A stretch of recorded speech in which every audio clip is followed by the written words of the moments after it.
Hello बच्चों, आज का जो हमारा टॉपिक है वो चैप्टर 3 है, दो चरों वाले रैखिक समीकरण। ठीक है, तो आज हम लोग इसे जानेंगे कि दो चर वाले रैखिक समीकरण क्या होते हैं। लेकिन इससे पहले हम ये जानेंगे कि रैखिक समीकरण क्या होता है, बीजीय समीकरण क्या होता है।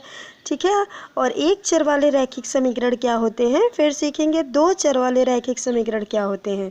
साथ में ये भी देखेंगे कि एक चर वाले रैखिक समीकरण का हल क्या होगा, सॉल्यूशन क्या होगा, और दो चर वाले रैखिक समीकरण का सॉल्यूशन क्या होगा और कैसे निकाला जाता है।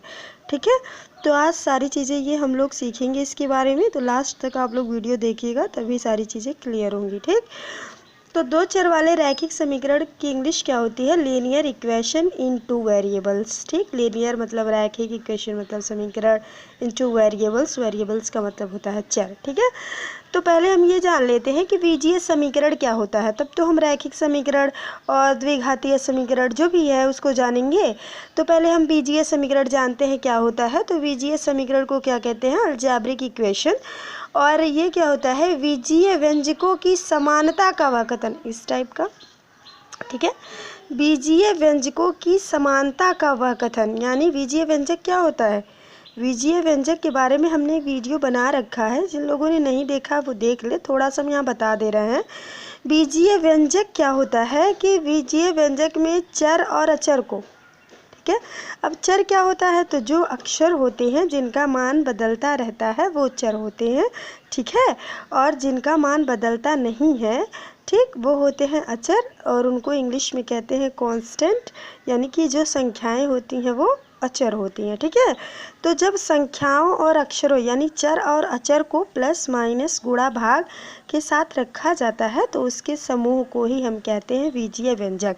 ठीक है, तो जैसे ये हमारा एक बीजीय व्यंजक है, तो बीजीय व्यंजक का वह कथन, ठीक है, बीजीय व्यंजक की समानता का वह कथन जिसमें एक अथवा एक से अधिक चर हो। ठीक, अभी हम यहाँ रैखिक समीकरण की बात नहीं कर रहे हैं, हम समीकरण की बात कर रहे हैं।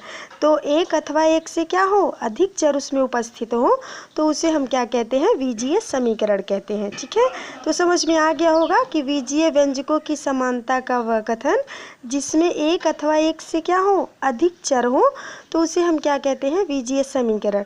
मतलब कोई ऐसा बीजीय समीकरण, कोई ऐसा बीजीय व्यंजक जिसमें या तो एक अक्षर हो या एक से अधिक अक्षर हो, ठीक है, तो उसे हम क्या कहते हैं, बीजीय समीकरण। ठीक है, अब हम देखते हैं यहाँ जो हमारा बीजीय समीकरण होता है, इक्वल के साइड के लेफ्ट हैंड में जो होता है उसको बोलते हैं बायां पक्ष, ये होता है लेफ्ट हैंड साइड। ठीक, LHS बोलते हैं।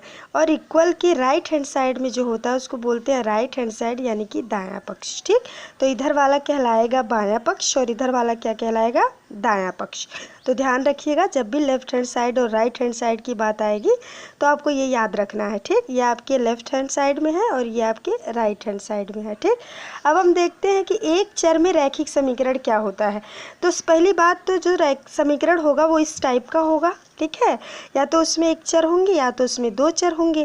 ठीक, तो अगर किसी बीजीय समीकरण में केवल एक ही चर हो, ठीक है, और उस चर पर अधिकतम घात एक हो, ठीक, ऐसे ही हो, यानी कि ये एक बीजीय व्यंजक है, इसी बीजीय व्यंजक को हम बीजीय समीकरण कह दे रहे हैं। ठीक है, क्योंकि ये क्या है, समानता का कथन है। ठीक, अब यही समानता का कथन जो है, यही जो बीजीय समीकरण है वो एक चर वाला बीजीय समीकरण कहलाएगा, या एक चर में रैखिक समीकरण कहलाएगा यदि उसमें क्या हो, एक ही चर हो।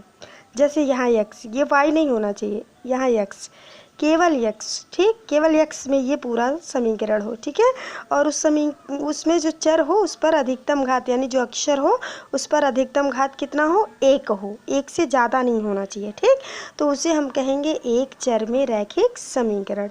एक बार हम और रिपीट कर दे रहे हैं, वह समीकरण जिसमें केवल एक ही चर हो, ठीक, उसकी घात भी कितनी हो, एक ही हो, तो उसे हम क्या कहते हैं, एक चर में रैखिक समीकरण कहते हैं। जैसे ये हमारा क्वेश्चन है, ये आपका एक बीजीय समीकरण है, ठीक, लेकिन इसमें एक ही टाइप के चर हैं और चर पर घात भी अधिकतम कितना है, एक ही है, इसलिए इस समीकरण को हम कह देंगे एक चर में रैखिक समीकरण। ठीक, अब ये एक चर में जो रैखिक समीकरण है वो इस रूप में भी हो सकता है, ax + b = 0। यहाँ भी चर एक है और चर पर घात कितने हैं, एक ही है, जहाँ a जो होता है वो कभी भी 0 नहीं होना चाहिए। ठीक, ये ध्यान रखिएगा कि जो a होगा वो कभी भी 0 नहीं होगा। ठीक, जैसे यहाँ 5 है तो ये 5 है ना, यहाँ 0 नहीं हो सकता। ठीक, अगर 0 हो जाएगा तो वो रैखिक समीकरण रह ही नहीं जाएगा। ठीक, अब ये देखो तुम्हारा ये क्या है, b, ये a और b जो है वो वास्तविक संख्याएं हैं। कैसी संख्याएं हैं, वास्तविक संख्याएं हैं। तो हमने संख्याओं के बारे में ही डिटेल्स बता दिया है, जो लोग नहीं देखे हैं वो जाके संख्या वाला वीडियो देख सकते हैं, टाइप ऑफ नंबर के नाम से पड़ा हुआ है। ठीक है, अब देखो अगला क्या है, दो चरों में रैखिक समीकरण। अब दो चर में रैखिक समीकरण क्या है, तो सिंपल सी बात है कि ऐसा समीकरण जिसमें क्या हो, दो चर हो और चर पर अधिकतम घात क्या होना चाहिए, एक। अब चर पर अधिकतम घात एक क्यों होना चाहिए, क्योंकि यहाँ नाम दिया है रैखिक समीकरण। चर तो दो दे दिया है, दो चर हो जाए, ठीक है, लेकिन कैसा होना चाहिए, चर पर घात क्या होना चाहिए, एक ही घात होना चाहिए, तभी तो रैखिक कहलाएगा। ठीक है, तो यहाँ देखो हमने वही लिख दिया है कि वह समीकरण जिसमें दो चर हो तथा उसकी घात कितनी हो, चर पर घात कितनी होनी चाहिए, एक हो, तो वो क्या कहलाता है, दो चर वाला रैखिक समीकरण कहलाता है। जैसे ये हमारा क्वेश्चन है तो इसमें दो चर है, एक x है और एक क्या है, y है। ठीक, लेकिन चर पर घात कितना है, एक ही घात है, एक से अधिक नहीं है। ये भी क्या है, ये भी आपका एक दो चर वाला रैखिक समीकरण है। ठीक, तो ये देखो x है, y है, दो चर है और चर पर घात भी कितने हैं, एक है। और ये जो है a और b, मतलब कड़ी में 2 और कड़ी में 5, ये आपकी क्या है, वास्तविक संख्याएं हैं।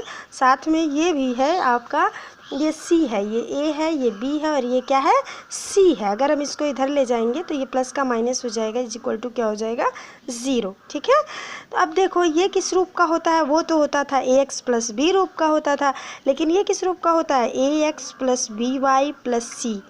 दो चर हैं, ठीक है, और a b c क्या है, ये वास्तविक संख्याएं हैं। और a, वहाँ a ≠ 0 था, a इज़ ≠ 0 था, यहाँ a और b दोनों जो है 0 नहीं हो सकते। ठीक, तो यहाँ हमने लिख दिया है ax + by + c = 0, जहाँ a b c क्या है, वास्तविक संख्याएं हैं तथा a इज़ ≠ 0 और b इज़ ≠ 0। ध्यान ये रखना है कि जहाँ चर हैं वो वाला जो आपके अक्षर होंगे, जैसे a है, b है, ठीक है, तो वो कभी भी 0 के बराबर नहीं होने चाहिए। ठीक, अगला जो टॉपिक हमारा है वो है रैखिक समीकरण का हल। तो रैखिक समीकरण का हल क्या होता है, तो कोई भी रैखिक समीकरण जिसमें वो जो चर दिया हुआ है, x है, y है, जो भी चर है, एक चर है, अगर हम उस चर का मान कुछ ऐसा रख दें जिसमें लेफ्ट हैंड साइड और राइट हैंड साइड बराबर हो जाए, वही चर का वही क्या कहलाता है, रैखिक समीकरण का हल कहलाता है। ठीक है, तो वही हमने शब्दों में लिख दिया है, किसी रैखिक समीकरण में चर का वह मान जिसे समीकरण में उस चर के स्थान पर रखने पर, यानी हम क्या करेंगे, उस समीकरण में चर का मान रख देंगे, ठीक है, फिर वो समीकरण संतुष्ट हो जाएगा। संतुष्ट होने का मतलब जो बायां पक्ष है वो दाएं पक्ष के बराबर हो जाएगा, तो वही जो x का मान होगा वो समीकरण का क्या कहलाएगा, हल कहलाएगा। जैसे ये हमारा एक क्वेश्चन है 2x + 7 = 0, तो अगर हमें इसका हल हमें ज्ञात करना है तो हम क्या करेंगे, x की वैल्यू निकाल लेंगे। तो x की वैल्यू हम कैसे निकालेंगे, पहले तो पक्षांतर करेंगे, बिना पक्षांतर किए निकलेगा ही नहीं। तो 2x बराबर, ये प्लस में है, इधर जाके माइनस हो जाएगा, तो x बराबर क्या हो जाएगा, -7, और ये इधर मल्टीप्लाई है, आके क्या हो जाएगा, डिवाइड, तो -7/2। ये हो गया इस समीकरण का हल। अब हम चेक कर लेते हैं है कि नहीं है। तो हमारा लेफ्ट हैंड साइड है 2x + 7 और राइट हैंड साइड है 0, तो हम x की वैल्यू पुट कर देते हैं। x की वैल्यू हमने पुट कर दिया -7/2, प्लस में 7 था ही, तो देखो 2 से 2 कैंसिल हो गया, -7 + 7, और ये पहले से राइट हैंड साइड 0 है, तो इधर लेफ्ट हैंड साइड भी 0 आ गया, यानी 0 बराबर 0 आ गया। तो हमने यही कहा था ना कि उस समीकरण को वह मान क्या करे, संतुष्ट कर दे। संतुष्ट करने का मतलब left hand side right hand side के बराबर आ जाए। जाए, ठीक है। तो वही जो चर का मान होगा वो उस समीकरण का क्या कहलाएगा, हल कहलाएगा, ठीक है। अब हम दूसरा सीख लेते हैं, दो चरों वाले रैखिक समीकरण का हल क्या होगा। तो दो चर वाले रैखिक समीकरण में दो चर होते हैं, तो मतलब दोनों चरों का ऐसा मान जो उस समीकरण को क्या कर दे, संतुष्ट कर दे, ठीक है। अभी यहाँ एक चर था तो एक चर लिया, अब यहाँ दो चर है तो दो चर का हम ऐसे मान रखेंगे, ठीक है, ऐसा मान रखेंगे जिससे कि वह समीकरण हमारा दो चर वाला जो रैखिक समीकरण है वो संतुष्ट हो जाए, यानी कि left hand side right hand side के बराबर आ जाए। तो हम कह देंगे कि ये जो मान दिया गया, ये जो मानों का युग्म है, युग्म क्यों है, क्योंकि x भी है y भी है, जोड़े में है, ठीक है। तो जो मानों का युग्म है वो क्या है, इस रैखिक समीकरण का, दो चर वाले रैखिक समीकरण का हल है, ठीक। तो समझ में आ गया होगा, ठीक है। अगर किसी को कोई प्रॉब्लम है तो वो बोल सकता है, ठीक, कमेंट बॉक्स में।